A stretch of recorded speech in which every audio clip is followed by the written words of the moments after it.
Yeah, yeah. Making her way to the mic. They start dimming the lights. You start feeling alright. From Birmingham, home of the Teddy Longs and the Ruben Studders. More once you discover. For all of the lovers, Whitney Houston and Roman Reigns. For all of the lovers, and Mickey James and Marvin Gaye. For all of the lovers, and Sasha Banks, Janelle Monáe, Silk, Sonic, and Paige. Allow me to say, look, I just found a place, sweet escape for every one of us. I was kinda late, so I just made it off the struggle bus. Walking by the faith, cause I know it's right in front of us. Yo, I ain't with the hate, gotta focus on what's great. Ladies and gentlemen, Steph Hardy is on the air. Had to drop a couple bars just to make you all aware. So, sit back, relax, enjoy the show. You know I go by Joe or the rest of the flow, yeah.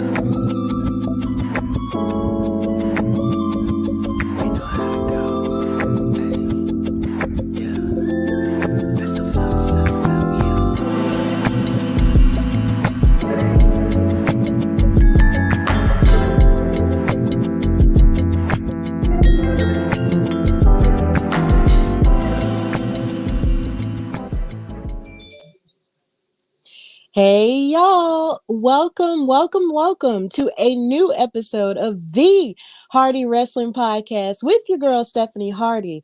I, of course, am the creator and the host of this amazing platform media thing created by a black woman, a southern black woman at that.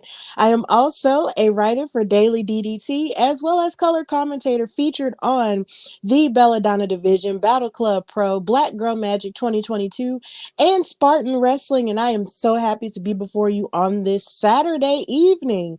Of course, wherever you're watching, whether it be on Facebook, on Twitter/X, on Instagram, and also just anywhere else on YouTube, if you're watching anywhere live, or if you're going to listen to this later, thank you so much for the support and for the love. There has been so much going on in wrestling and also in my own life when it comes to the podcast that has just been going on that I almost haven't been able to even catch up with it. But of course, I'm here now and I'm so happy to see you guys and hear from you guys. Of course, Eric saying, hey, well, it's not ladies this time, it's me.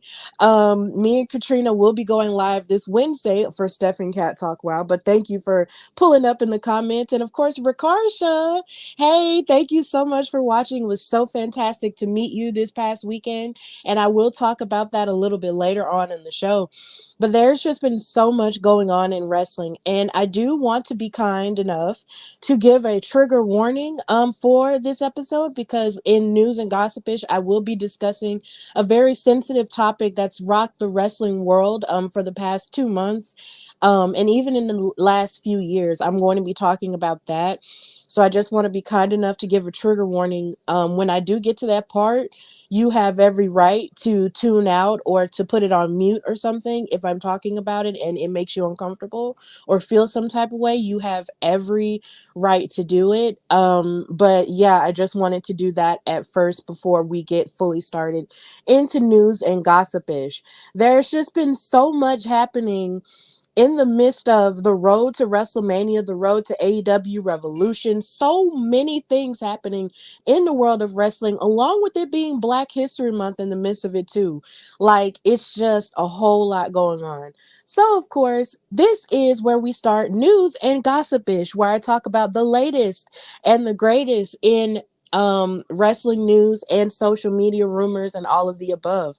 So, of course, I want to send a congratulations to Queen Aminata, who was officially announced this week as being signed to AEW All Elite Wrestling.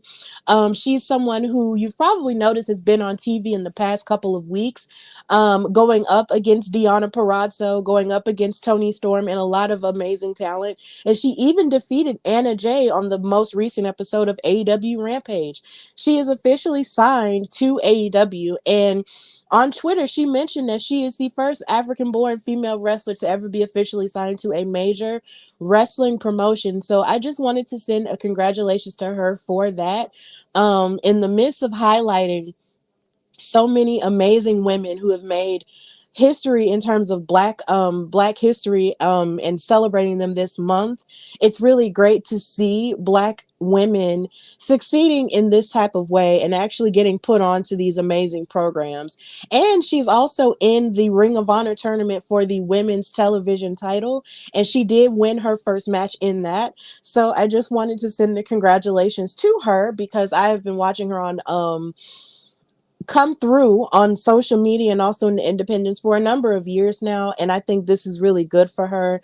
And they even gave her a special interview segment with Renee Young as well, so I'm really happy that she was able to do this. So congratulations to Queen Aminata for being signed to AEW. And I also want to send a congratulations to Bounty Hunter Brian Keith, who is also signed to AEW too. He's someone who's been blazing an absolute amazing trail in the independents as well, with a very unique character. And so I just feel like it's amazing that both of these amazingly talented people have been signed to AEW, and now we'll see them, go towards the next steps towards being major stars in this area. So congratulations to both Brian Keith and Queen Aminata for being signed here, and we definitely wish them the absolute best in their careers. Like, you love to see it, and for this to be happening during Black History Month is just amazing. So big ups to them and to anyone else making their dreams come true out here in wrestling. It's great. Also in news and gossipish, we have Pro Wrestling Illustrated. This magazine is really special to me because of the fact that once I got into it, like, it was because when I was at a former publication by the name of Women's Wrestling Talk, we would have on a contributor by the name of Kristen Ashley, and she would talk a whole lot about her work with Pro Wrestling Illustrated as a writer. And big ups to her. She's doing amazing work when it comes to women's wrestling and releasing statistics of how women's wrestling performs on television. So please follow her if you already haven't. I got into Pro Wrestling Illustrated due to their yearly women's 100, which then turned into 150 and now 250. And ever since then, they just put out really great content, and I love magazines, especially physical magazines. So I just wanted to give a spotlight and a shout out to them for creating these two amazing covers. One is definitely their third annual, of course, spotlight on Japan. Now, this is where they, of course, highlight where Japanese wrestling is going at this rate, because a lot of people are, free agents and trying to work out where they're going to go next. Of course, Okada, who is one of the biggest stars in Japan, he might be going to AEW. Julia is rumored to be going to WWE, and there's just so much other stuff going on with Japanese wrestling that deserves a highlight and a spotlight, because in these last few years, you've had so many stars go to Japan in order to, put in order to expose themselves to an even greater audience. So they have a cover highlighting putting a spotlight on Japan. But then on their UK cover, they have the TNA Knockouts champion, Jordan Grace. And it's so beautiful because it matches her outfit. And of course, she is having a really great moment because she has won the Knockouts title so many times, as well as more recently being featured in the Royal Rumble, feeding into that relationship that TNA could be having with WWE, even though stuff has changed now. It's amazing to see her have this moment. And considering I was lucky enough to commentate for her at the Belladonna division and meet her, she was really nice and just very easy to work with and stuff. It's just really great to see her have this moment where all these eyes are on her at this point and on the TNA product. And I feel like their TNA's crown jewel is their Knockouts division. It always has been and it always will be. So I definitely recommend that you check TNA out on Thursdays and watch their women's division, because they do some really amazing things down there. So, of course, the Jordan Grace cover is available in the UK, but you can also order it off of pwi.com. And of course, you can get the Spotlight on Japan version. That's the US cover. And you can buy that online as well as in stores once it comes out. But this was really nice. I really love all of their covers. Their covers are really beautiful to me. They're easy to put on a poster. Like, if you want anything put up that's wrestling related on your wall, you could probably put those up and it would just look absolutely good. I'm also honored to have had two different Pro Wrestling Illustrated magazines on my fan tables that I have at Comic Cons. So it's just really nice eye catching stuff. So please be on the lookout for those, and congratulations to the cover stars. But definitely congratulations to Jordan Grace, because that's my girl and I just want her to continue to succeed. So it feels like every other day we are talking about The Rock and his place in WrestleMania Extra Large, aka WrestleMania 40. And there have just been so many rumors talking about what his place is going to be. What plans did he have before Cody Rhodes may have changed his mind and said he wanted to face Roman Reigns? Like, what is going on here? What's the aftermath of the slap and all of the things? So one of the rumors that came out about The Rock's place in WrestleMania was the fact that The Rock may have pitched a tag team match for WrestleMania 40. Now, according to Dave Meltzer of the Wrestling Observer newsletter, The Rock may have pitched an idea of a tag team match pitting himself and Roman versus Cody Rhodes and Seth Rollins of night one of WrestleMania. And it's really insane how this happened because, of course, at the SmackDown that happened in Birmingham, which I attended, Cody Rhodes gave off the impression that he was going to face off against Roman Reigns for the Undisputed Championship, but saying that he might not do it at WrestleMania, which left us all in a kerfuffle. And then he talked about how he had been gaining counsel from The Rock, and then The Rock and Roman had their little thing with the bloodline tree at the press event in Las Vegas, and gave off the impression that this is the match that we're going to get in the main event of maybe night two of WrestleMania, and that we need to just be okay with it and just get over it. And then he went on to call people Cody crybabies because of the hashtag We Want Cody stuff. Now, I did say on the last episode of HWP that there were a lot of fans who did take that too far in terms of throwing death threats at Ava from NXT, who is also The Rock's daughter, and just doing so many other things that just feeds into the toxic nature of the wrestling community. And that is absolutely valid for him to be frustrated with that. But the genesis of it comes from the fact that a lot of the fan base wants to see Cody Rhodes have his moment in the sun after losing to Roman Reigns at last year's WrestleMania. Especially since it ended with Solo cheating for Roman. So we wanted to see him finish his story by working, and we saw him work hard and win the Royal Rumble again. So we want to see him beat Roman Reigns at the grandest stage of them all. But it seems like The Rock's character at this point is just like, no, y'all gonna get this, and y'all need to be okay with it. But at this point, it's just kind of like at a standstill. We don't know exactly what we're getting. So it's just really crazy. But Cody Rhodes went on to say that he is going to double down and face Roman Reigns at WrestleMania, whereas Roman said that he wanted to face The Rock because that's the biggest match ever, and also probably because he thinks he can just go ahead and win that match and just get it out of the way. But that's another subject. Also, Dave Meltzer said that it was the head of creative Triple H's idea to have Rhodes essentially endorse The Rock in an effort to avoid fan backlash, but it didn't work because of the hashtag We Want Cody trending for multiple days afterward. So all of this has just been really insane, and then it gets even crazier when you think about how SmackDown went last night, and I will get into that a little bit later. But yeah, a lot of people just really feel like The Rock's place in this WrestleMania is probably wholly unnecessary, which I can totally get. But at the same time, The Rock is The Rock, and he is bringing eyes to the product that hadn't probably watched wrestling in a very long time. So we do have to give him props for that. And maybe even if they don't have this tag team match at night one of WrestleMania, that might mean that someone else might be in the main event of night one of WrestleMania. But I will say this.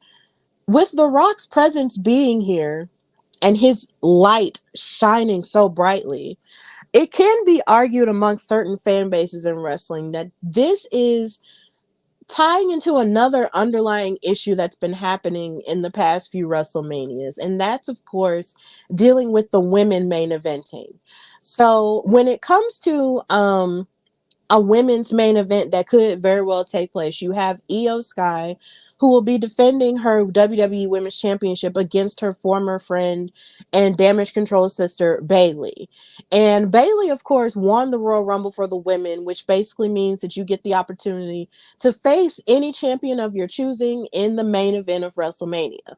They put their emphasis on that, but yet somehow when it comes to the women in like the past few years, they sort of move them to the middle to put a man's match at the end of night one or night two, and it's just kind of like, yo, what the heck is going on? As it stands now, the only two women's matches that have main evented a WrestleMania has been Becky Lynch versus Charlotte Flair versus Ronda Rousey in the winner take all match, and Bianca Belair versus Mercedes Moné / Sasha Banks in the first ever all black woman main event in 2021. And since then, there haven't been any others. And it could be argued that Rhea Ripley versus Charlotte Flair could have main evented night one last year because that match was fan freaking tastic. But the Bloodline storyline sort of took over all of that, and they put the Usos versus Kevin Owens and Sami Zayn in the main event of night one last year instead.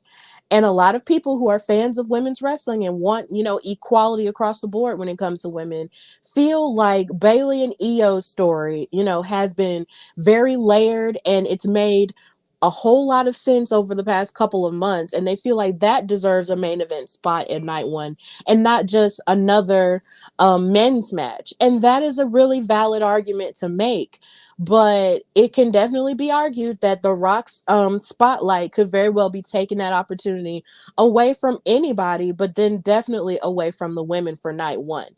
So we don't know exactly what the order of the card is going to be at this point because it is still February and WrestleMania isn't until April. But we just have to wait and see. But I do feel that Bayley and Io's story is really good and it's very layered, and we watched it unfold over the last few months as, Bayley still tried to work together with a, new Damage Control outside of her, Io, and Dakota. Now it's Asuka and Kyrie. But yet somehow they found a way to alienate her and make her feel like she was the odd woman out in a group that she created. So we just have to wait and see how that's going to turn out. But I would love for Io and Bayley to main event night one. That would personally make me happy because that would give Bayley an opportunity to let her light shine and then main event WrestleMania like she's always probably wanted to do, because there have been other women who have, and she definitely deserves to have that opportunity as a four horsewoman who sometimes gets overlooked a lot of the time, especially even now as they advertise WrestleMania and she isn't on any of the flyers, though she won the Royal Rumble. Yeah, it's just not making any sense, and they do need to honor her and give her the things that she deserves for being a pillar of women's wrestling for so very long in WWE. Like, she definitely deserves it, but we just have to wait and see how that's gonna go. But yeah, like, there's a lot of arguments that could be made about, The Rock's place or women's place and all of the above when it comes to WrestleMania. But we just have to see how everything is going to unfold. Also in news and gossipish, you had Grayson Waller sort of put his 2 cents in about how he feels about fans not liking the idea of The Rock and Roman Reigns possibly happening at WrestleMania 40. He basically came out in an interview with Kenny McIntosh of Inside the Ropes and said, "I have never in my life seen so many people who can barely read and write caring about a story. It absolutely boggles my mind. A few months ago, everyone was saying, 'Oh, Rock, come back. How long have they wanted The Rock versus Roman Reigns?' People have been begging for it for years. And then they get it, and now they're complaining about it. It just shows in a way how stupid these fans are. They want this, but then they say, 'We don't want it now, we want it here.' It's like, just shut up. I was backstage for that. Maybe I don't like The Rock. Maybe I do. Who knows? But the energy in that arena that night was wild. As I stood there with Austin Theory, who has stood across from The Rock, and that's just a different vibe to it. So you have these people who are chronically online who don't know what things actually feel like because they don't leave their house. Go to the arena, feel the energy in the arena that night, and then come and talk to me. Now, of course, he was talking about when The Rock surprised everyone 2 weeks ago here again in Birmingham, which I was there for. And yes, we were screaming our faces off because we were surprised that The Rock was there.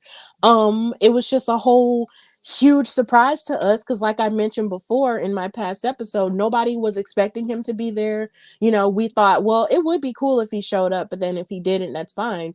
But the fact that he did show up was really amazing. And yes, we did love it. But here's the thing. Us as fans don't want Cody Rhodes to be overlooked just because we're getting a main event that we've always wanted. Now, The Rock versus Roman Reigns is a marquee match anywhere, any year, regardless of when it happens. That is 100% real. Okay. I'm not even saying that's not real because, like I said before, I have wanted that match for a long period of time. In fact, that's the reason why I went to California last year because I thought for sure it was going to happen there. It didn't, but it's okay. But when you look at the story of Cody Rhodes and him fighting his way back to the top of the ladder so he can get this chance against Roman Reigns to win the title that his dad never officially won, we've watched that coalesce and pop up in front of us. And we just don't want that overlooked just because we're getting another match that we might want down the line.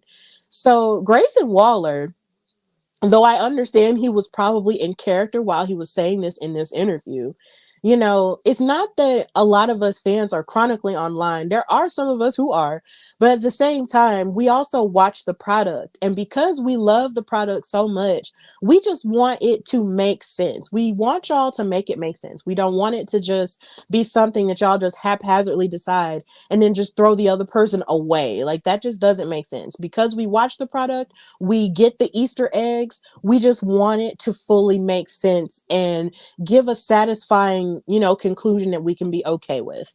But you know, Grayson Waller getting in the discourse is pretty interesting. So, you know, we just gotta wait and see. Thank you, Rakarsha, for that. And JD in the comments on Twitch, thank you so much.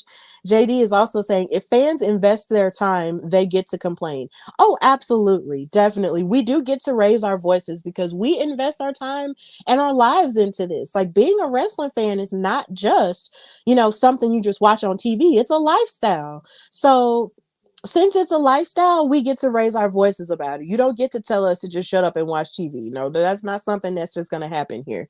So, yeah, big ups to Grayson Waller, though, for getting in on the action. And of course, I believe Cody Rhodes and Seth Rollins are going to be on the Grayson Waller effect next weekend. So that's going to be interesting. I don't know if I'm going to wake up Saturday morning to watch Elimination Chamber, but I feel like I just might simply because I just don't want to be spoiled, but we just got to wait and see. So big ups to him for that. Also in the news, we have more rumors about Drew McIntyre's contract status.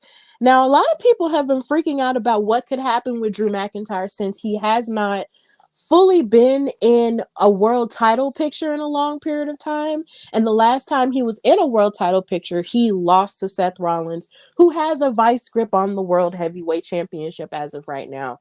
And now because of that, he has turned heel, and now he's taking full credit for injuring CM Punk and ruining his run towards being a WrestleMania main eventer, because we were definitely here for CM Punk versus Seth Rollins. We were here for it. And it looks like WWE was there for it too, but injuries happen. Humans are humans, and CM Punk has to go heel. I mean heel as in like heal his body, not heal as in turn. I'm sorry, guys. But Drew McIntyre has turned heel, and now he's become a bad guy, and now he's taking full credit for taking CM Punk out of the game at the Royal Rumble, even creating a t-shirt that says CM Punk's WrestleMania main event, you know, 2023 to 2024. It's so sad and very savage. But I will say that Drew McIntyre in this heel run is just really, it's really insane when you think about it. But yeah, all of this comes from all of his frustrations. But when it comes to his contract status, according to Dave Meltzer, um, Drew McIntyre will probably re-sign with WWE, but nothing is official yet. And Meltzer added that McIntyre is really excited about the direction of his character. And Mike Johnson from PW Insider reported that McIntyre is being advertised for a WWE event in Italy in May, despite the fact that his contract is expected to end shortly after WrestleMania in April. And then in another update from Fightful Select, they reported that WWE added injury time missed to McIntyre's contract, which takes it beyond the original end date. So there seems to be a lot of stuff going on. A lot of different things that people are hearing about Drew McIntyre's contract status. Because a lot of people really feel like since he's not being labeled as the top guy right now, then they're running with the narrative of him being unhappy with where he is. And then for all we know, he could very well leave and go elsewhere. He could go to TNA. He could, go to AEW or just anywhere else. But with where his character is going, even though he does not have the title, he is still very much relevant. Because he's getting in the face of Judgment Day. He's getting in the face of Sami Zayn. And then, of course, he's doing all this as side quests because we know that once CM Punk heals up and comes back, that's going to be a big match right there because he has to get his lick back against Drew. So to me, Drew is in an okay place. And just because you don't have the title or you don't have, a championship feud going on does not mean that your value is any less. So Drew McIntyre, should be fine. But if he does decide to leave, that's fine too, because ultimately, he has to make that decision for himself because of course he is a main event talent. He is definitely like a heavyweight guy in the traditional sense, and he went through a whole recreation to put himself on top. The only difference is when he was on top, it was during a pandemic, which was a very bad time, to be a wrestling fan because we weren't together physically, but at the same time it still counts. And I really wish that him as a character would understand that him as a champion during pandemic time still very much counted because it was during a rough time and he gave us an escape with that. But he's just going down this bad road. So this is where we're at. But here's hoping that Drew ultimately does what he wants to for himself, because that's all that matters. Also in the news, we had Jade Cargill in a kerfuffle on social media and dirt sheets. Some dirt sheet decided to report that she was no longer scheduled to be on Elimination Chamber. Now, I did not know that she could have been a part of the Elimination Chamber plans. But somehow or another, something was leaked, and there was information giving off the impression that she could be the last woman in the Elimination Chamber match. But as it turns out, this was incorrect. It was crazy. There was so much speculation about it. But Jade Cargill decided to go on Twitter and post the picture of her in AEW giving a middle finger to the beer break sign that some horrid fan decided to put on to put on television. And it sounds like that was her response to that rumor, because honestly WWE has said multiple times that when Jade Cargill is fully ready to be in the ring, she will be in the ring, and it's when she is ready. And the fact that she did make such a huge splash at the Royal Rumble, and also continuing to make splashes on SmackDown as she makes appearances there, it just says a lot about who she is in terms of star power and aura. So maybe we shouldn't just be so worried about her to the point to where we're making up headlines and just putting it out there to just make it seem like, oh, well, she's in danger and they're not interested in her anymore, so they're going to take her out. No, don't just say stuff just because you feel like it's going to get attention. Like, baby, like, back it up with credible stuff or don't say anything at all. So whether Jade's in Elimination Chamber or not, no one fully knows. But if she is, that's great. If she's not, that's great too, because either way, whenever she decides to be put in something or they decide, something is right for her and she decides it's right for her, it's going to be all right and it's going to be cool and we're going to love it either way because she's Jade. Okay? All right. Let's move on. So Seth freaking Rollins, the world heavyweight champion, decided to mention in an interview how open he would be if Taylor Swift and the Kelsey brothers came to WrestleMania. So he had an interview with Sports Illustrated and he invited Taylor Swift and, of course, her boyfriend, Travis Kelsey, and his brother, Jason Kelsey, to WrestleMania. He said, I would extend an invitation to both George Kittle, who plays for the 49ers, and Travis Kelsey. And then he said, we're in Philly, so his brother Jason Kelsey is there. We can have both of the Kelseys there. Why not? Let's have a party. Bring your girl. Bring all the Swifties. Let's go. I love everybody. Let's party. George, he's coming to WrestleMania anyway. He was at WrestleMania last year. He comes to all the WrestleManias. I'd love to have the Kelseys there, all of them, and bring the whole crew. Now, of course, this is very newsworthy because the Super Bowl was this past weekend. And of course, the Kansas City Chiefs won the Super Bowl again against the 49ers, who made a good run for it in the first half. But then in the second half, they started to get on the struggle bus. And then it went into overtime, and then they didn't really recover. And the Chiefs won again. And I understand that people have been irritated, or football fans have been irritated at the presence of Taylor Swift there, but you also can't deny that Taylor Swift's presence brings a whole nother audience to football who probably never paid attention to football in the first place anyway. So if Taylor Swift is at a WrestleMania, that would be funny. That would just be really funny to see her there. But if she's there, then that's cool. If the Kelseys are there, that would be cool too. But either way, I mean, that would be amazing. But if George Kittle is there along with the Kelsey brothers, then I suggest that George Kittle gets him a tag team partner and then they can have like a celebrity match and call it like a Super Bowl match or something. That would be funny. But either way, Seth Rollins has open up the doors to everybody to come to WrestleMania if they want to. So, hey, whatever. However, I think WrestleMania this year is going to be fun. It's going to be amazing because it's the 40th one. It's the 40th one. And because of that, it's going to be bigger, glossier, and shinier than the last one. And it's going to be overwhelming and amazing and crazy. So, yeah. And if celebrities, of course, want to come, they can do that because celebrities have been coming to WrestleMania forever. So, yeah, that's cool. Charlotte Flair was also in the news this week as she is recovering, of course, from her knee injury. She was also on the news. She was on CNBC talking about stocks and bonds or being a stock draft champion. And she mentioned that she's 6 weeks out on Thursday and she's ahead of schedule. And every day, all I can think about is returning to the ring.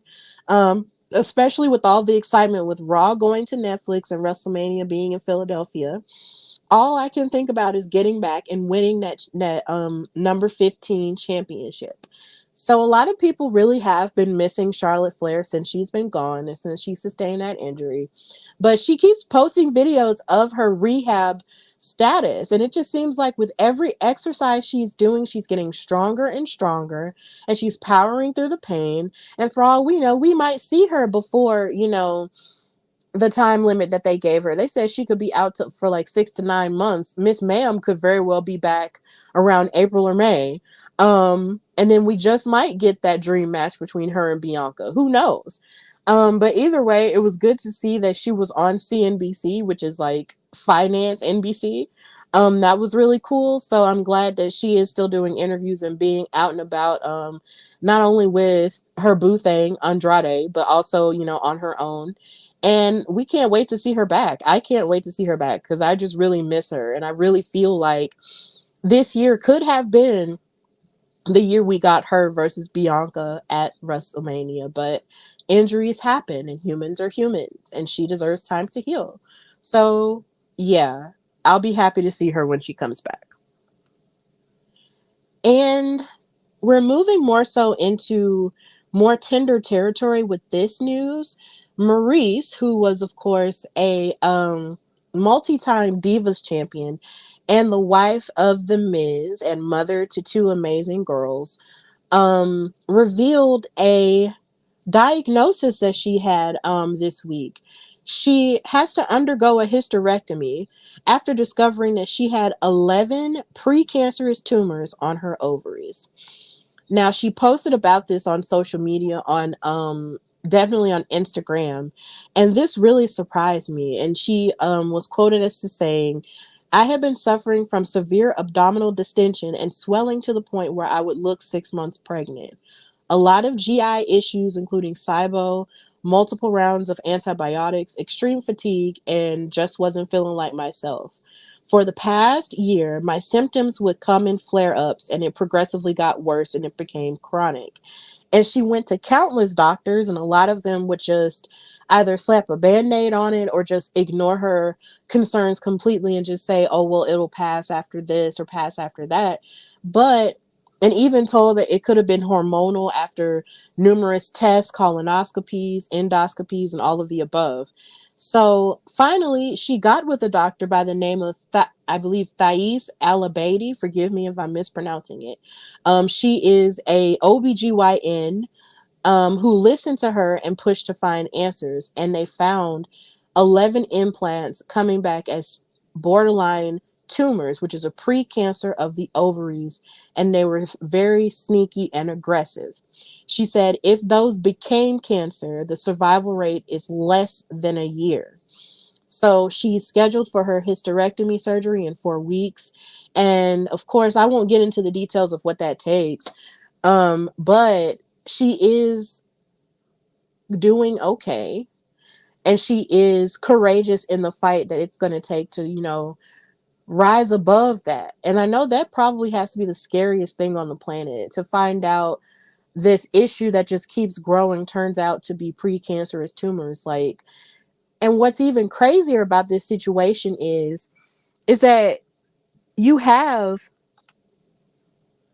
go to these doctors with your problems and you tell them, what's happening, but then it's just like they kind of ignore you and don't really listen to your concerns a lot of the time. And that just really, really sucks when that happens. That's happened to me before.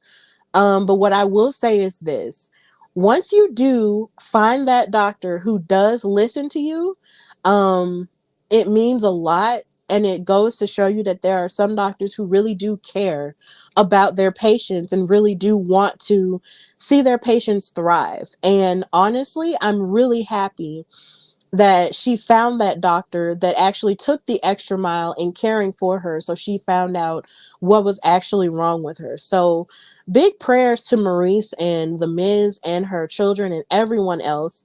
And I hope that she does rise above this and lives a really long life past this point. And also, I just want to send an encouragement to anyone out there watching this or listening to this. Do not give up when you feel that there is something wrong, and advocate for yourself and the best care at the doctor. Please, please advocate for yourself as much as you can. You are worth it. Your life depends on it. There are people in your life who also depend on it as well. So please advocate for yourself at the doctor. Look up symptoms if you have to, but please also just don't give up finding a doctor that will actually listen to what you have to say. And that also goes for women too, because folks be making it seem like women are just hysterical and just crazy when it comes to certain things. And that's not true. That's not true. When we know something's wrong, we know something's wrong. And it has nothing to do with emotion a lot of the time. It has to do with logic. So just don't give up on finding that one doctor that's going to listen to you. And just advocate for yourself. Advocate, advocate, advocate.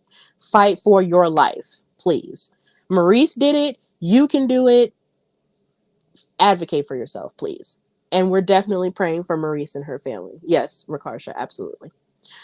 So, lastly, in news and gossipish, this is where the trigger warning warrants right here for this story. Ashley Massaro was in the news again in wrestling here lately because it was made public by her best friend who appeared on News Nation and had an interview that she dealt with a lot of issues during her time in WWE that was covered up by people in charge. Now, in the interview, her best friend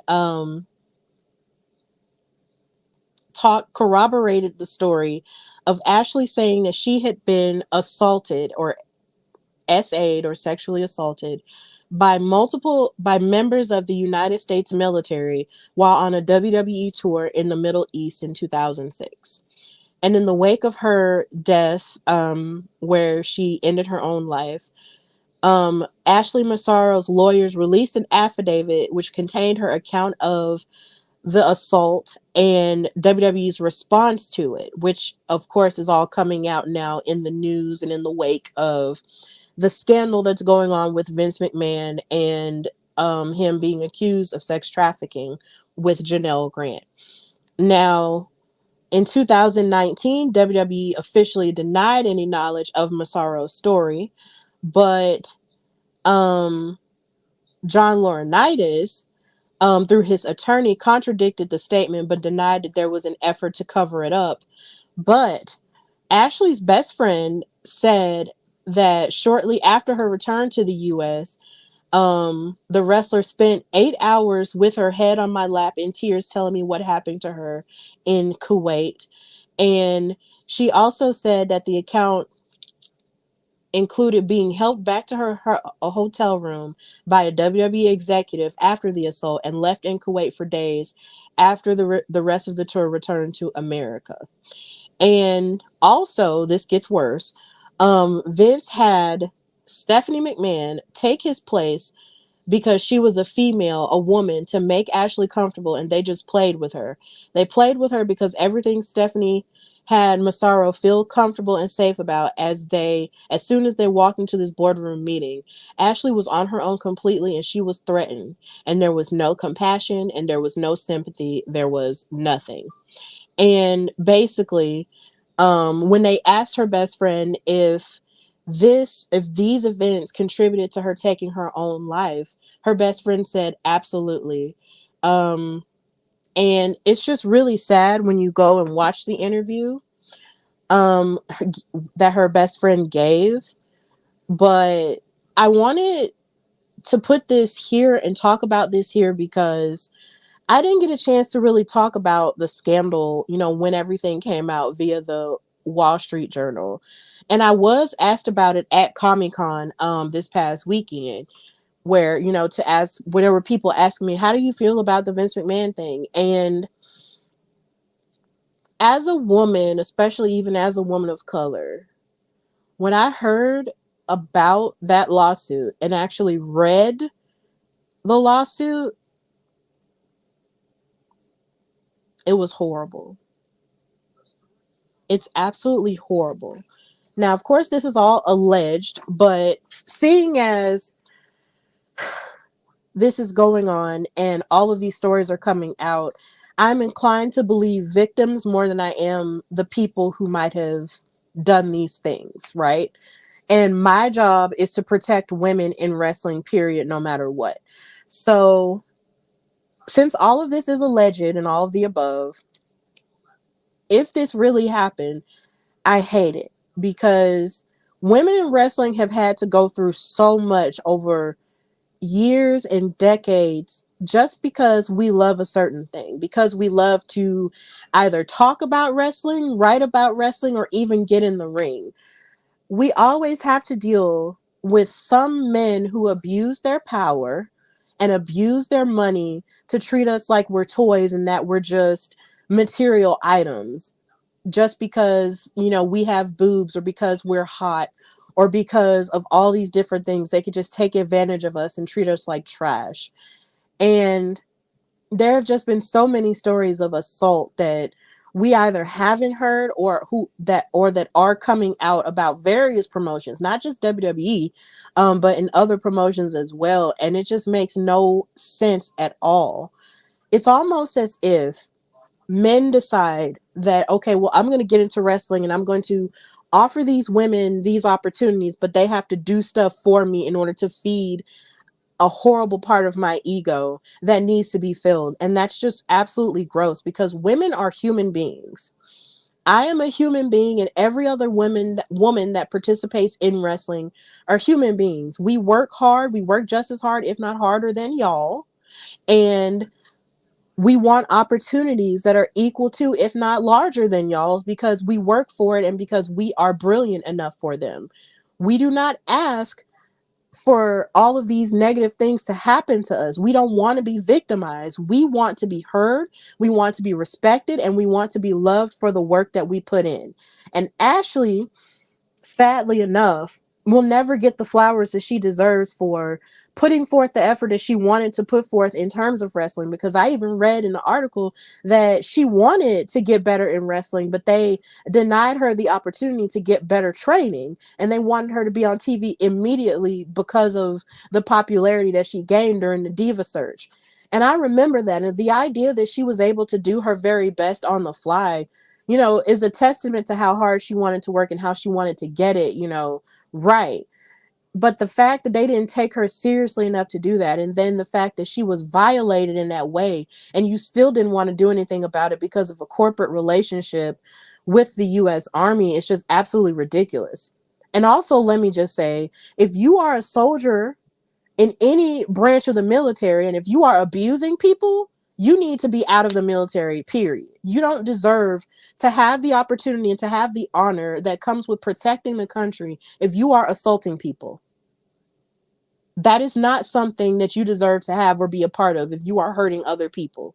And I don't care who is mad about whatever it is I have to say right now. If you're angry about it, you can unfollow me, whatever, I'll be fine.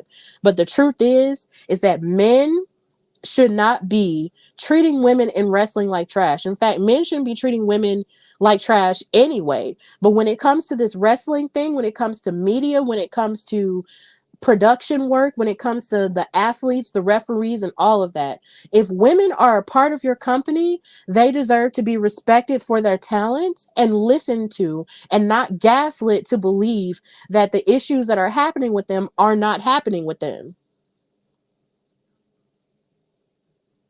Wrestling is nothing without its women. It's nothing without the women. And it also goes for fans too. Like, women fans deserve to be respected and protected as well. Like, we shouldn't have to worry about men acting crazy. Men need to learn how to act. Like, it's not up to us to try to make men act right. It's up to men to act right for themselves, because we are human beings. And Ashley was a human being, and she didn't deserve any of that treatment. Janelle Grant didn't deserve any of that treatment. You cannot continue to take advantage of us just because you have money or because you feel like you have all of this power. No, that's not right. If you are using your power and your influence to victimize or further victimize an already victimized group, then you are definitely a part of the problem, and you can go straight to hell with gasoline draws on. And I said what I said, and I meant it. Respect women in wrestling. And I hope that Ashley's family can gain peace from all of that's happened. And I hope that Ashley's soul, can rest knowing that what she contributed, to wrestling, will be respected by those who will really respect it. And her story will actually free some people at the very least, because she deserved better than that. And that is all I have to say about that. I'm sorry I had to talk about that, but honestly, it just makes no sense at all. It is 2024. Women are not your sex objects. We're not. And that's just the truth about it. So that's the end of news and gossipish. And now we will move forward to what I liked in wrestling this week. So, Monday Night Raw happened, and there were a few things I did like about the Monday Night show. And something that I did notice is the fact that the Women's World Champion Rhea Ripley has been making less and less appearances with with Judgment Day as of late. Like, she really has not been out there with them when they're, in the midst of their craziness going on with R-Truth and everybody else. She really has not been out there as much because, of course, she's had her own business to handle, which is something that I do definitely appreciate, because I did kind of hate how she was always in men's business and barely in the business of herself and the women's division. So I am glad that she is getting it cracking with the women's division a whole lot more. But I did just notice, like, she really has been coming out there with the men that much. And I was just like, huh, That's interesting. So, yeah, I'm just wondering if that's like a different wrinkle into things, but I just, wonder how that's going to happen and how that's going to unfold, especially with WrestleMania coming up and also with Elimination coming up in her home continent of Australia and how she'll have to face off against Nia Jax for the title. Like, I really think that's going to be interesting, as we're on the road to WrestleMania. But yeah, is it possible that we might see Rhea Ripley leave Judgment Day pretty soon? It's interesting. We got to see what happens there. But yeah. Another thing that I liked on Raw this week was Becky Lynch's promo talking about her journey in wrestling and also, the things that she's had to sacrifice and miss due to her passion for her career in professional wrestling. And it even went very heartfelt where she talked about how she missed her father's funeral because she went to a show, and how hard that was, and also the fact that now she's even have to explain to her daughter, why she looks so bruised and beat up sometimes and how hard that can be. And then she even discussed why her dad wants to fight Maui from Moana, and I thought that was really funny because her and Seth Rollins both made references to Moana, and I'm just like, you know what, I really love the fact that y'all incorporate the idea that y'all have a daughter and talk about, what it's like having a young child. And young children love Disney movies. I know that because I was a young child who loved Disney movies. So that was really funny. And just the fact that Becky, was just like, let's make a toast to this road to WrestleMania. Because yeah, it's getting really crazy right about now. So let's just stop for a minute and just drink to, the journey of where we're going to go for this WrestleMania season. And Becky Lynch is, of course, she has her sights set on WrestleMania by winning the Elimination Chamber match for the women in Australia so she could face off against Rhea Ripley for the World Women's title. And I am definitely here for it. Becky versus Rhea should be an amazing match. I'm definitely here for that. But yeah, like that was just a really cool segment, and she looked really cool, in that segment with her yellow and black jacket, looking like she just looked very hip hop in this picture, and it was cute. So big ups to Becky, good luck to her, because it's gonna be crazy because Elimination Chamber is a crazy match. But yeah. Another thing that I absolutely loved about Monday Night Raw was the promo segment between Seth Rollins and Cody Rhodes. Now, of course, Cody was addressing everything that happened in the press event and also everything that happened on SmackDown and what led to him making his decision to face off against Roman Reigns for the Undisputed Championship after, kind of looking like he changed his mind or whatever. So Seth Rollins comes out here and I'm looking like, bro, what are you doing out here? So are you angry at Cody for not choosing you? What's going to happen? But Seth Rollins really surprised us here by saying that if Cody needed protection, then there's no one more equipped to be your shield than me. And he talked about how he is a part of the reason why Roman Reigns is the way he is. Because, of course, they were in Lexington, Kentucky for this episode of Raw. And in that same arena, at the Rupp Arena, was where he stabbed Roman Reigns in the back by hitting him with the chair and effectively breaking up the shield with him, Roman, and John Moxley / Dean Ambrose. And he said, since I'm a part of the reason why the tribal chief is, then I will help you take him down. Because there's a whole bloodline on the side of Roman. There's Solo, there's Jimmy, there's Paul, and now there's The Rock. But I am more equipped to be your shield than anybody else. And when I tell you I got chills listening to this promo, I got straight chills. Because it felt like this moment, number one, it just felt like a Marvel movie. It felt like something out of a Marvel movie, like something that Iron Man would say to Captain America. And in this case, Captain America is Cody and Seth Rollins is Tony Stark. Like it just felt Marvel-esque because when you look about and then number two, when you think about the psychology of it and the story that these men have told, like when Cody Rhodes returned to WWE freaking 3 years ago now. Oh my God. Time is going by really fast. 3 years ago, the first person he faced was Seth Rollins, and it wasn't even for a title. They just fought each other for the sake of fighting each other.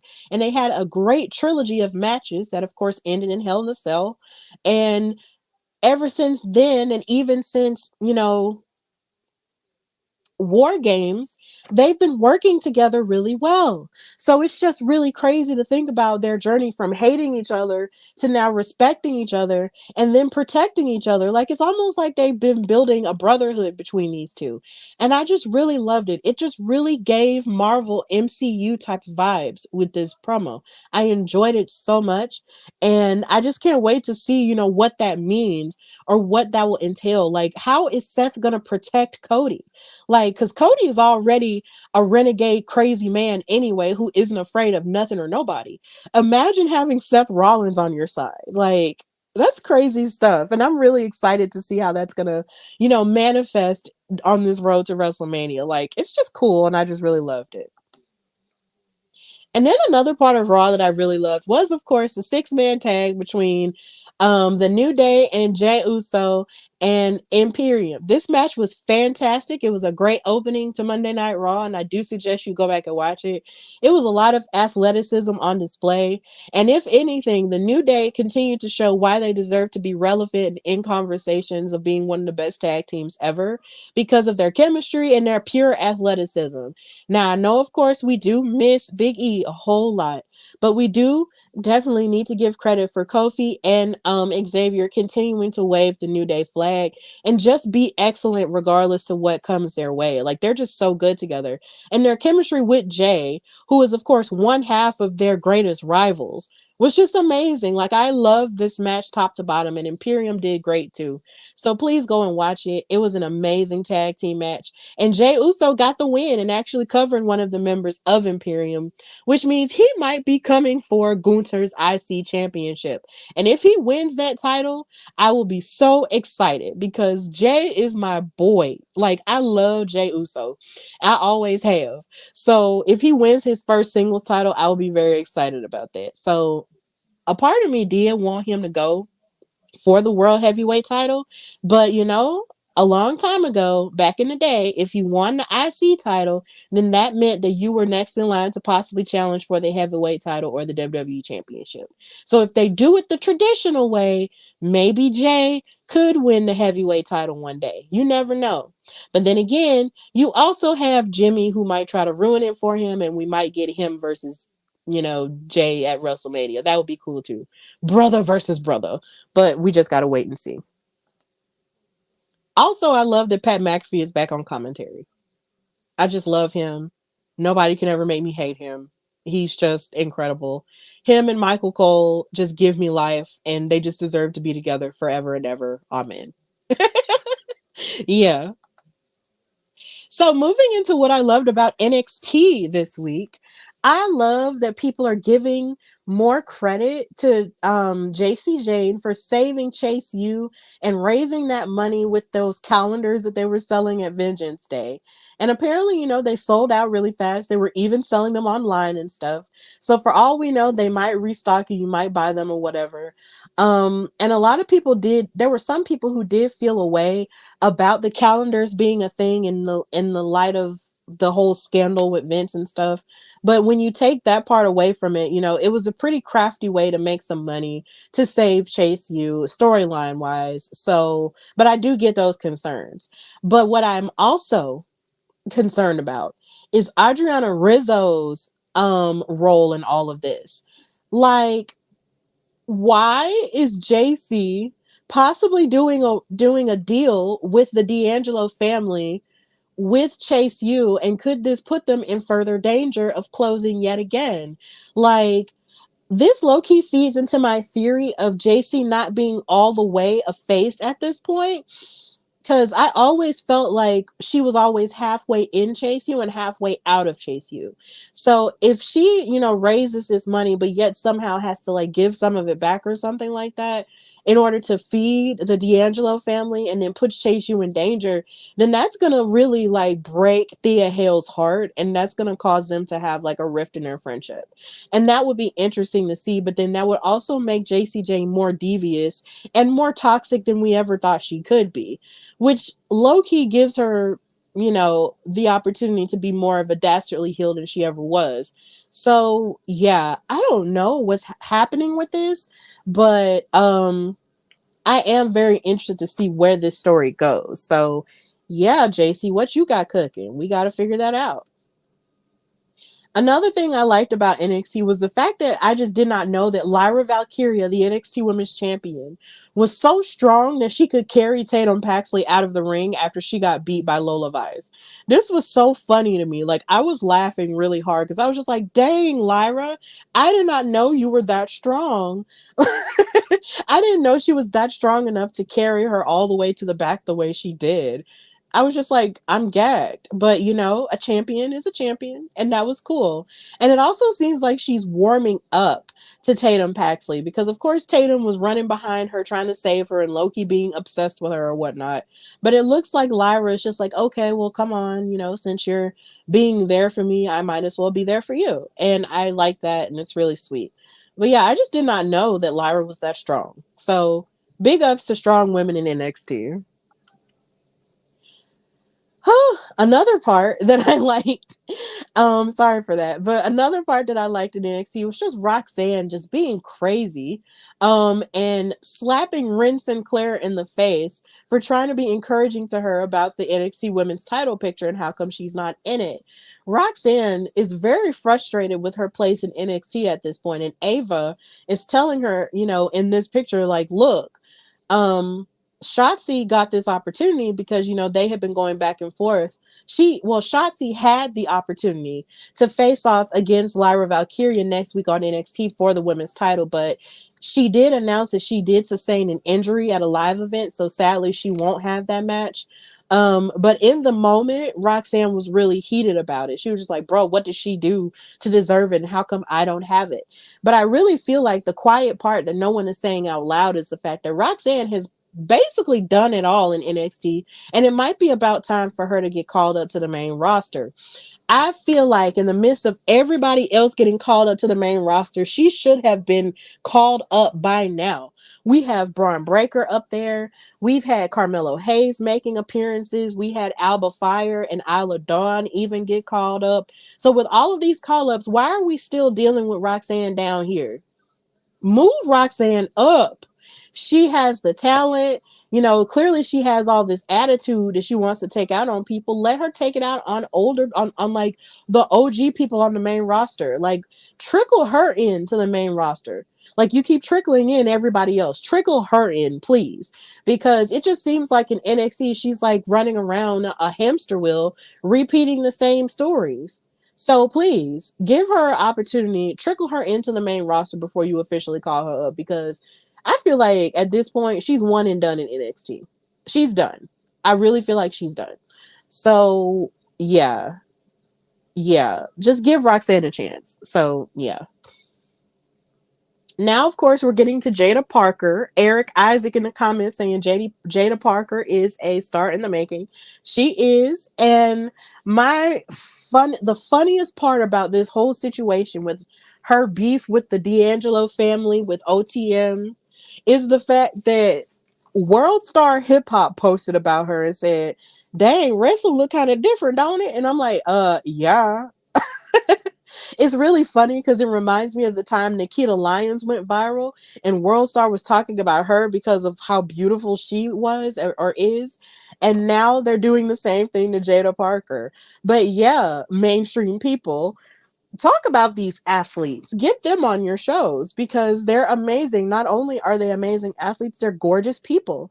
So Jada Parker beat Adriana Rizzo in a match, and she did pretty okay.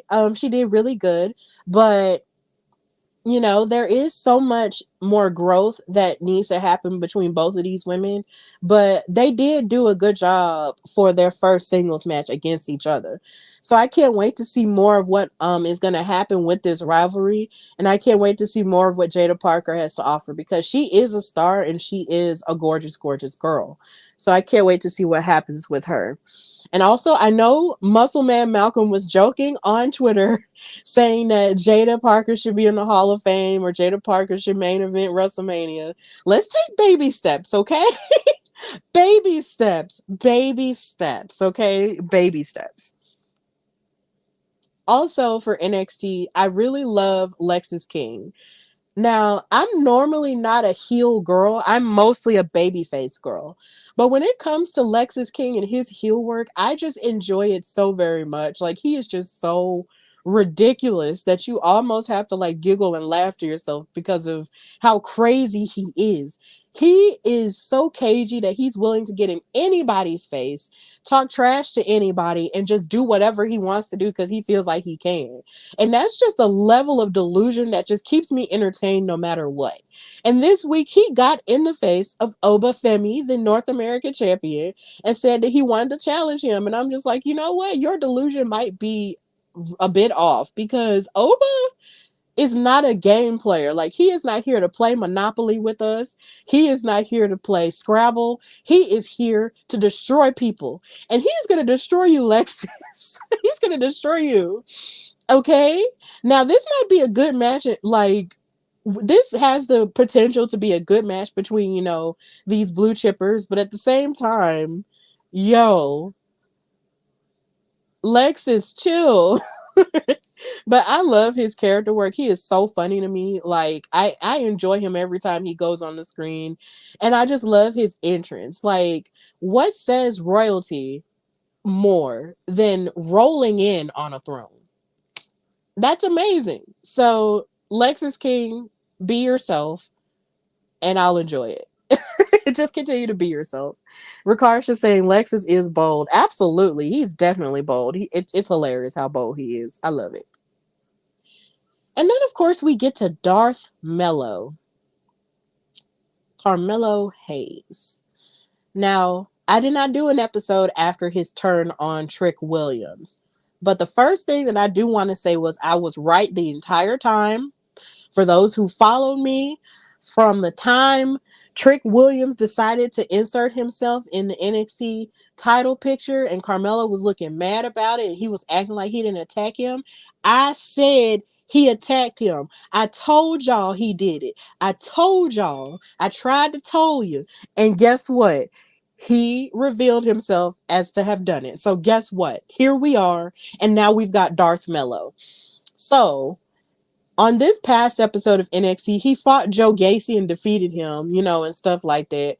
But his promo talking about why he attacked Trick the way he did was just so savage in nature that it was just like, man, it low-key makes you argue that maybe Carmelo should have just been heel his entire run instead of heel then face and heel again. Because his stuff as a heel is just so, ooh, it just gives you chills, like, the more you think about it or just hearing what he has to say. And he's just really savage with what he has to say as well. He said that Trick Williams was nothing more than a hype man, and that's all it is, and that's all you'll ever be. Like, the savagery, it was so terrible. It was almost like he was saying, look, we came to an agreement. You were only supposed to be this. You weren't even supposed to be anything else. You were just only supposed to be my hype man. You were only supposed to go after the North American title. And that was all you were supposed to do. You see how sometimes people in your life who claim they love you want to just keep you at the level that they're comfortable with? There is definitely a lesson that can be learned from this. Like, the people in your life can sometimes just put you in a box and make it seem like, oh, you just got to stay here because that's the only place where I'm comfortable with handling you at. No. Why can't your friend be champion just like you? Like, why can't he go for the big things? Like, why? Like, it just makes no sense. But this turn, yo, like it's crazy. And then the fact that he attacked Ilya Dragunov too. Here's my prediction for how I think this is gonna go leading into Stand and Deliver. There are two other specials that NXT has to have before Stand and Deliver. I ultimately feel that Carmelo Hayes is going to beat up and attack Ilya Dragunov so much so and weaken him so much so to the point to where he's going to take the NXT title from him. And then Trick Williams, in a recovered and even more locked in and focused mindset, is going to come back, beat the brakes off of Carmelo, challenge him for the NXT championship. And it is going to main event Stand and Deliver. And it will be the first time two black men have ever made an event during WrestleMania weekend. That's history right there. And I hope to God I'm there to witness it because that's just major for these two men if that is the case. That's how I feel like it's going to go. That's my prediction for how their story is going to go. It would be amazing if that happened, but if it doesn't, it's fine. But I really feel like that's going to happen and it's going to be cool. Jock in the comments saying Carmelo justified. No, he's not. He's literally not justified. He's not.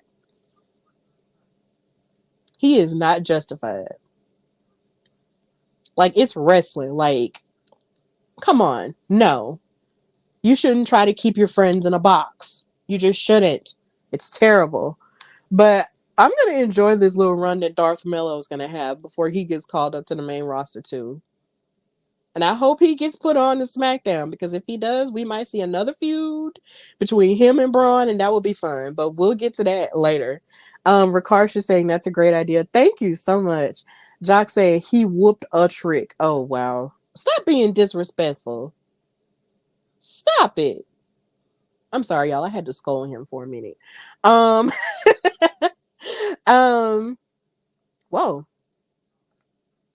I'm missing a picture.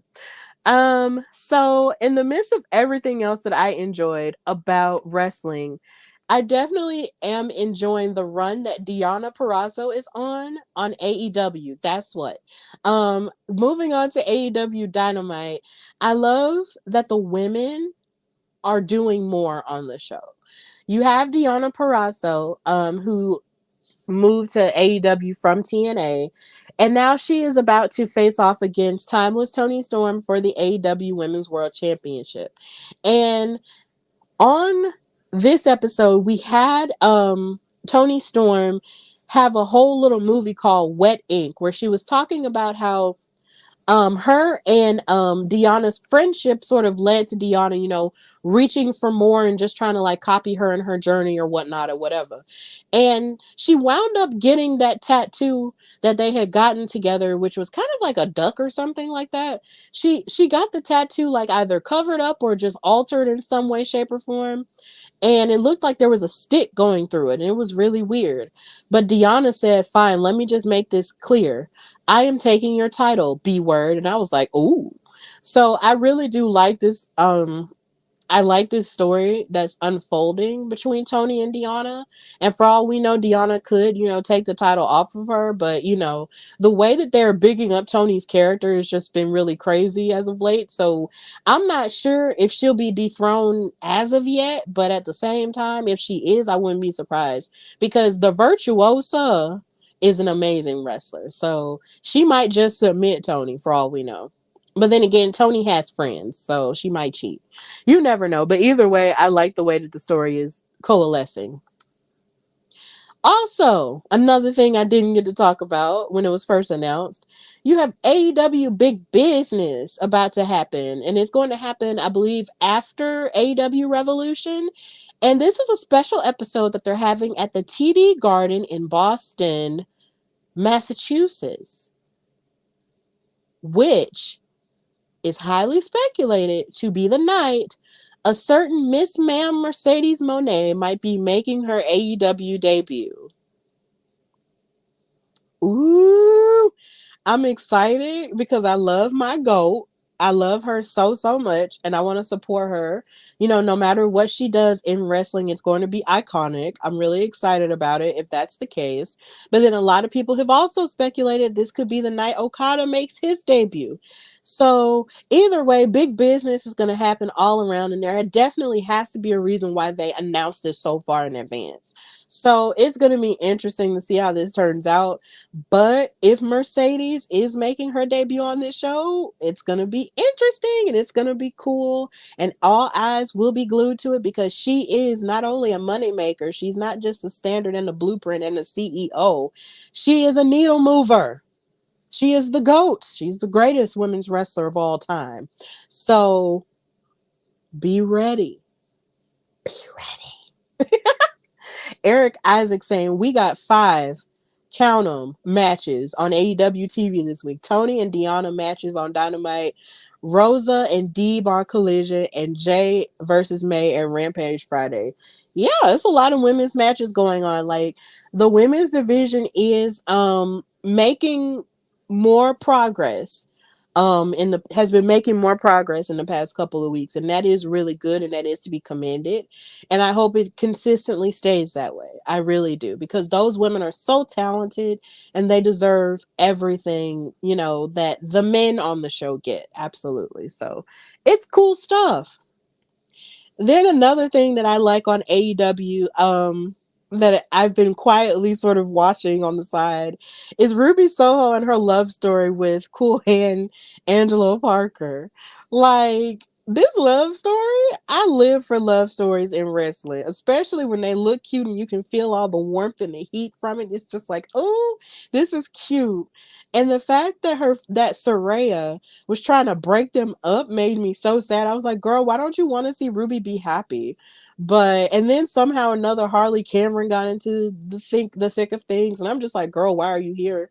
But it looks like things have worked out, and Angela left Ruby a note saying not to trust Saraya. So now she's talking to Angelo, and he asked her, you know, out on a date on Valentine's Day, and she was just like, yeah, you can take me for a drink next week. And I was just like, ah, romance in wrestling is just so cute. I haven't been this fully invested in a romance in wrestling since Mandy and Otis. That is one of my favorite wrestling romances of all time. Like, this is cute. This is really cute, and I like it a lot. I really like it. Like, you better get her, and y'all better be romantic and cute with each other and just keep it going. So I really like it. So yeah, a thing that I hate that's happening on TNA. This is Giselle Shaw. For those who watch TNA on a more consistent basis, she won the X match. So now she gets to challenge for the Knockouts Championship anytime she wants to. And I feel like she attacked Jordan Grace after her match with Savannah Evans, who was once a part of the Shawtarage. And it looks like since she won this X match, like, she's just been destroying her Shawtarage. She kicked out and fired Jai Vidal. She kicked out Savannah Evans. Now she's just all by herself. And it makes me sad because one of the things that got me into Giselle Shaw in the first place was her Shawtarage.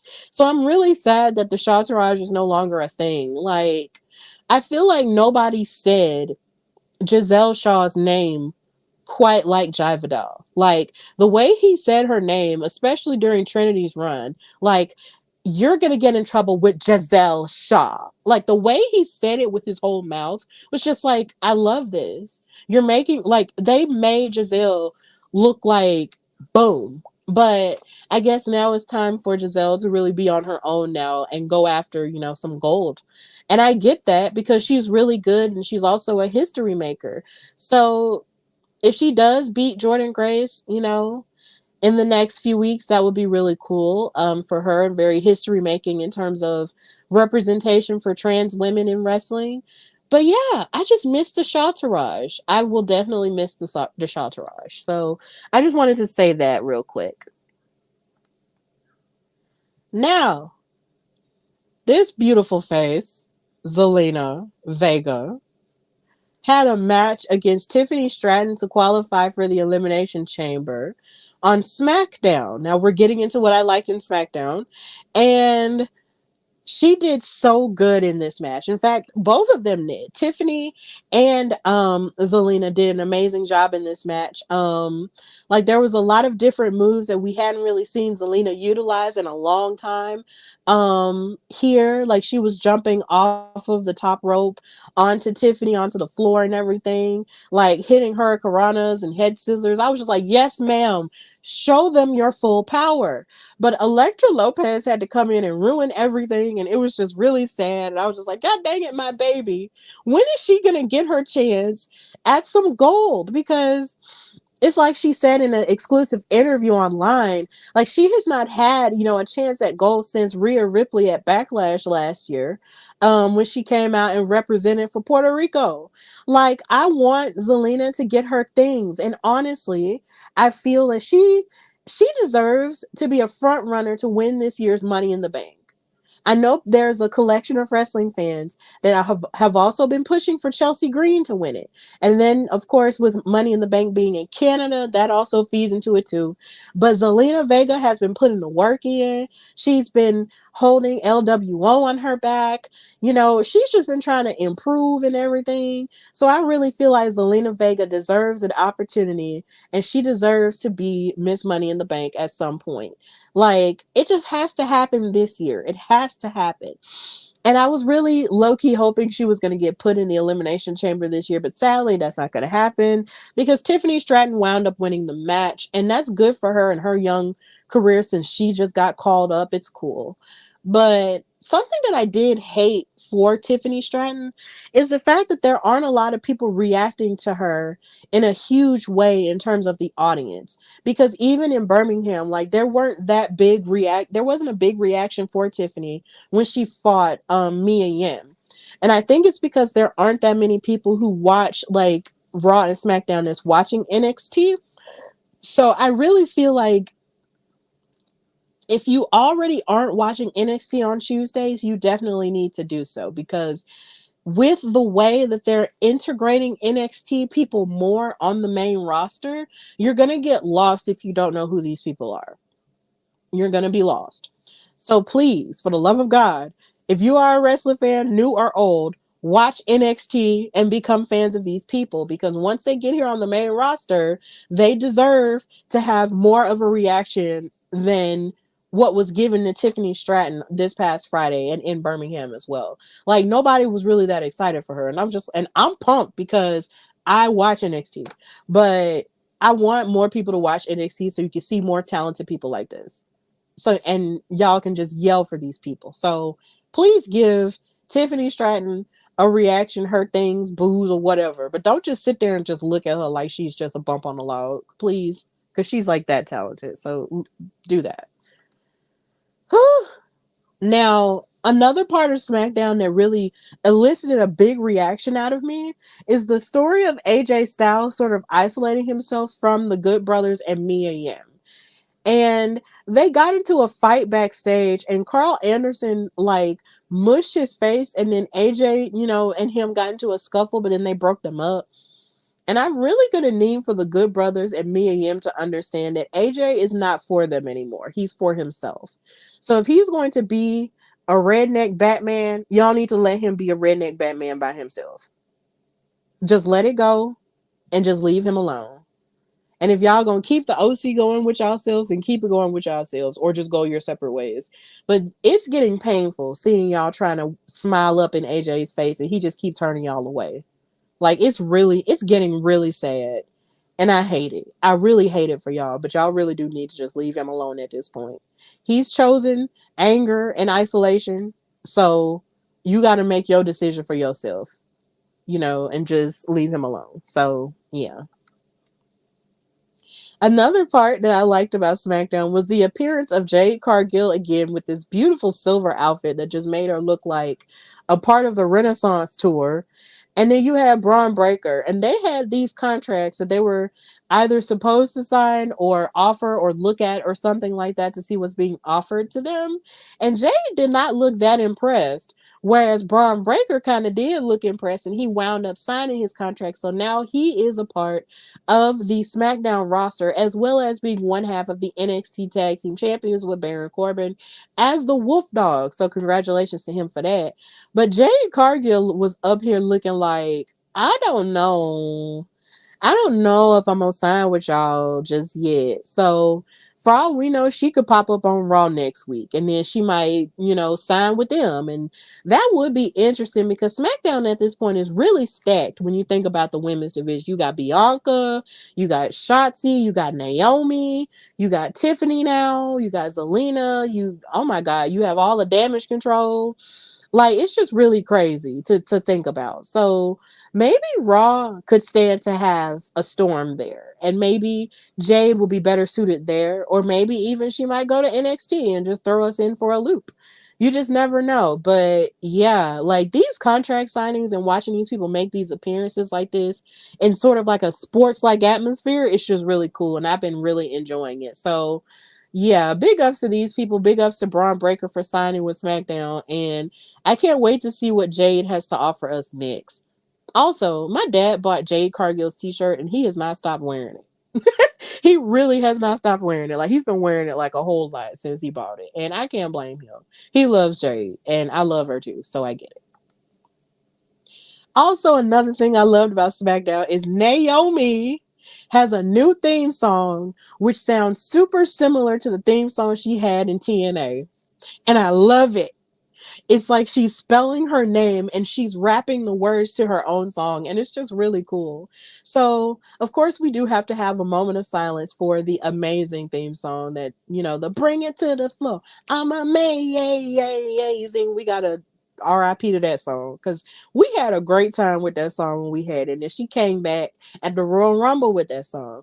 But I can't tell you how much I miss her Trinity song too with Josiah Williams, who did the theme song for this show. Like, that theme song is amazing. Like Trinity and whoa, I love that song. And now it's gone. Well, it's not gone. You can still listen to it. But it's just the fact that she won't be using it on TV. And then she won't be using the other one on TV. Then we got this new one. But the new one is a vibe too, and I like it. And the fact that she was up here dancing to it on the apron and she hit a split and then closed her legs back up with a slide, I was like, you better get it. Her athleticism has only gotten better since she's been gone. And I just love this star treatment that she has been getting. Like, Naomi deserves this up and down. And I love her so much. So big ups to her and everything. Eric saying, it doesn't matter what her name is. She will always and forever be our goddess of glow. Naomi/Trinity forever. Absolutely. And I saw your comment about TNA here. So I just wanted to give that a little bit of a highlight as well. But man, Naomi is just out here, and then she wound up winning her match against Alba Fire. So she is now in the Elimination Chamber match for the women too. And you just love to see it. She knew her worth. She proved her worth. And now they're treating her like she's worth something. That is what you live for. Okay? We love it. Now, of course, we have Dakota Kai sort of pleading her case to Bayley, saying, for her to protect her, saying, please protect me, because they're after me, because Damage Control cut a promo, saying that they were going to go after Dakota Kai for choosing to be on Bayley's side instead of theirs. And so Dakota was like, I need you to protect me, Bayley. But then Bayley was like, I don't trust anybody at this point. And at this point, I don't even trust you either. Because if you really think about it, Dakota was saying that she didn't want it to be like this when it came to Damage Control. But when it came to them talking trash about Bayley, she heard and understood everything that they were saying and didn't necessarily stop them either. So how can you trust Dakota Kai? I am definitely on the side of Bayley here when it comes to that. And then sadly enough, Dakota is acting like she didn't pull one of the most iconic heel turns in history when she stabbed her best friend Tegan Knox in the back at NXT TakeOver War Games. We saw that happen. We ain't forgot. The North remembers how you stabbed your best friend in the back like that and attacked her just because Rhea didn't initially pick you for her team at War Games. We know that happened. Or for those who didn't know that that happened, yeah, that happened years ago. So we do not trust you when it comes to your friends or who you say your friends are. So I don't blame Bailey for kind of looking at her with the side eye. I really don't. So yeah, that's going to be really interesting. But I just hope that Bailey and Io gets the spotlight that they deserve at WrestleMania, like I mentioned earlier in News and Gossipish. So yeah, it's crazy, but this is where we're at. And finally, no pun intended, we have The Rock, Mr. Dwayne, popping up on SmackDown, coming out after the Bloodline came out, and Roman said that they were officially installing him into the Bloodline, even though I don't understand how you could officially install somebody who was already in the thing, but okay, whatever, here we are. And so he's joined the Bloodline, and he came out here in this vest that really feels like a nod to the shirts that he used to wear in the 90s and the Attitude Era when the Rock persona became a thing. And it was just really interesting to see him out here dressed like this. And then he had on the sunglasses and stuff. And then his theme song was changed a bit with a key change and everything like it used to be. And now he's out here being Hollywood Rock again. And it's just like, oh my God. So for those who don't know, because of course podcasts weren't a thing during this phase, his Hollywood Rock persona got on my last nerves. I hated it. I hated it so much. His Hollywood Rock persona, I mean, it was so goofy when you look back at the stuff, but I hated it so much because I'm not a traditional heel girl. So when he went bad, I was just like, man, Rock, why? Like, I hated it. So he proceeds to come out here and he does all of his catchphrases or whatnot, but he proceeds to lay on the thickest shade onto Salt Lake City I've ever heard in my life. He started roasting them, calling them inbred, calling them, you know, rednecks and hicks and all this other stuff, and call them trailer park trash. I was like, oh my God, why? He was being so mean. And I was just like, oh my God, this is too much. But where he really missed me at was when he was talking about how stupid it was that Cody changed his mind, because that's just not how it works. And I'm just sitting here like, no, that is how it works, because when you win the Royal Rumble, you get to choose whatever champion you want to fight, and that's how that works. And it's really crazy how Hollywood Rock would say that, seeing as he was the first black man to win the Royal Rumble, and I'm more than sure he had his opportunity to choose what champion he wanted to face at that time. So you saying that that's not how that works, that's exactly how that works. Don't gaslight us. We know the rules of how the Royal Rumble works. Stop it. So it was just really like heartbreaking to hear him say that. I was just like, bro, why are you saying all this knowing full well this is how the Royal Rumble works? Just because you are in the bloodline and just because you are on the board of directors does not mean you can tell Cody Rhodes what choice to make. Just because you are The Rock does not mean that his name is not Cody Rhodes. Ain't no big I's and little U's up in here. Okay, that's not how this is going to work. So now he's officially joined the bloodline. He raised his finger up in the air, but didn't even do the point right. He was doing this, and everybody else in the bloodline was doing this. So take from that what you will. A lot of people think that that's a signal for something, like he really isn't on the bloodline side. I honestly think that when it comes to WrestleMania time, he's going to wind up costing Roman Reigns his title. And that's going to cause an actual feud between the both of them that might end at WrestleMania next year. But I just don't think we're going to get Roman and Rock this year. We're just not. And I just feel like The Rock is going to get too much dip on his chip, and he's going to cost Roman the championship. That's just how I feel about it. But we just got to wait and see. Because like I said, this road to WrestleMania is pretty wild, and it is just February. So that's all I liked in wrestling this week. It was a whole lot. But now we got to move to the call to action. So, of course, last weekend I got to participate in Comic-Con for the second year in a row. And I'm so happy I was able to do it this year. I couldn't do it last year because I had a lot of stuff going on, had a lot of stuff due, like in terms of articles and stuff. So I couldn't do it last year. I was overwhelmed. But I was happy to do it this year, and the table was a massive success. I talked to multiple wrestling fans and even some wrestlers at the table, and a lot of people came by and asked me great questions. So I was so happy to be there and so happy to, you know, get it cracking with the Comic-Con crowd. So if you came and visit the table, thank you so much, and I hope you continue to support the show and support the brand as a whole as I continue to grow in this space. And I just want to thank the people at Comic-Con for allowing me to have a fan table there.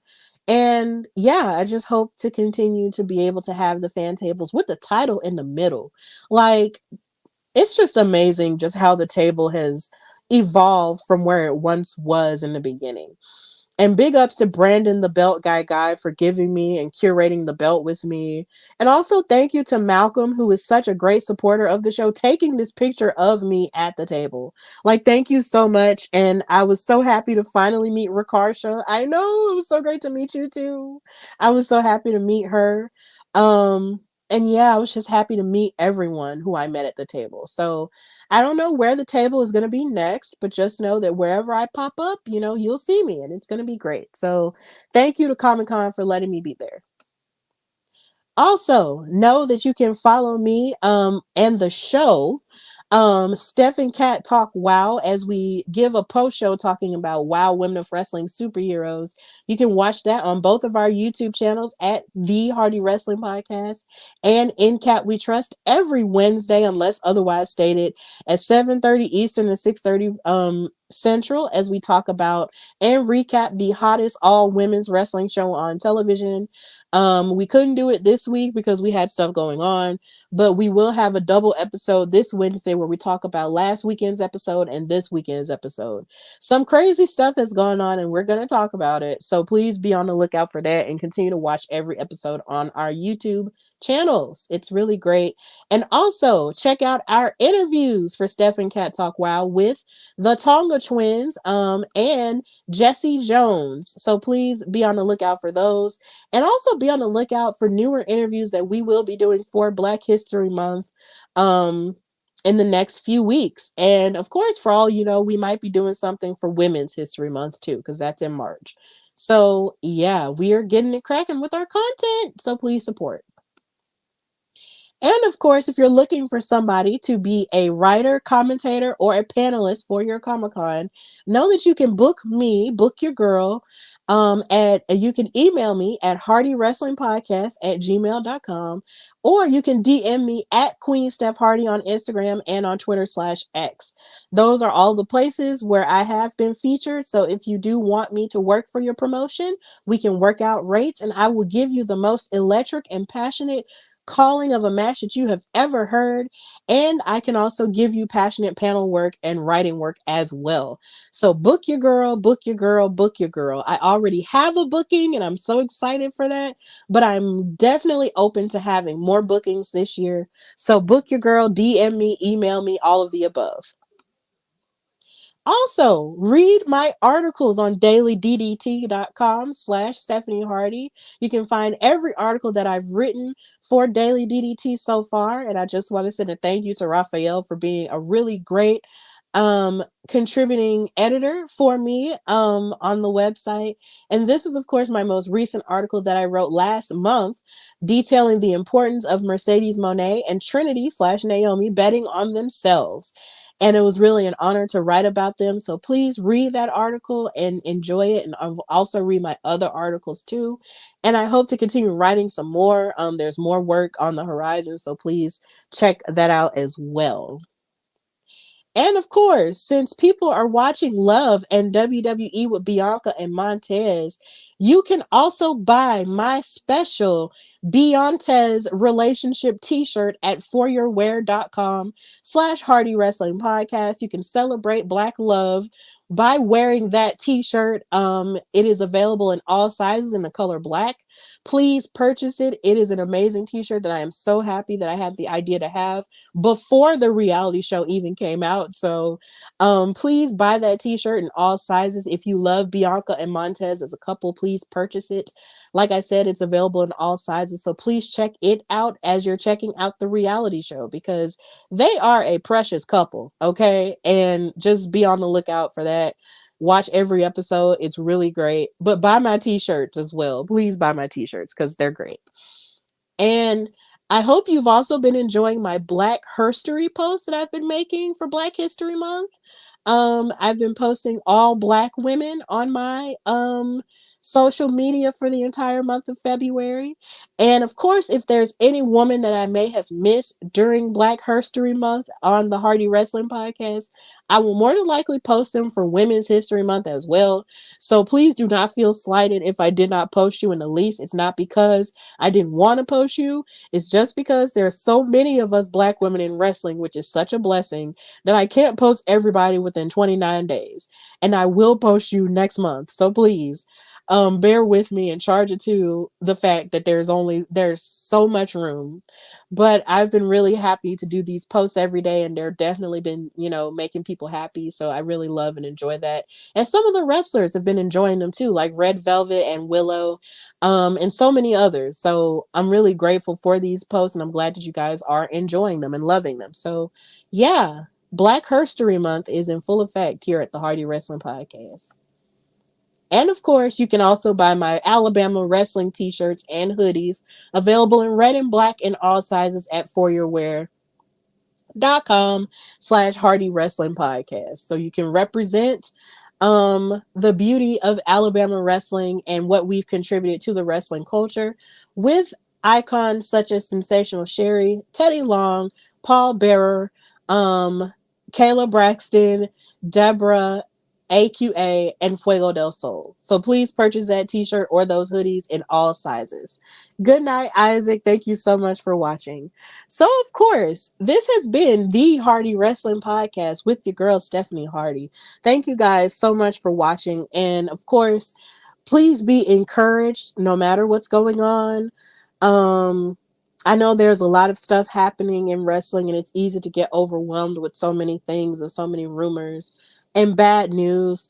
But at the same time, just hold on to what you love about wrestling. Hold on to that and just don't give up. And if you do need to take a break in between things, take a break. Please take a break. Do not feel that you have to keep up with every single news story while also watching TV as well. But don't let anything take your love away. That's just the truth. Just don't let anything take your love away. And on that note, of course, this has been the Hardy Wrestling Podcast with your girl, Stephanie Hardy. And until next time, bye, y'all.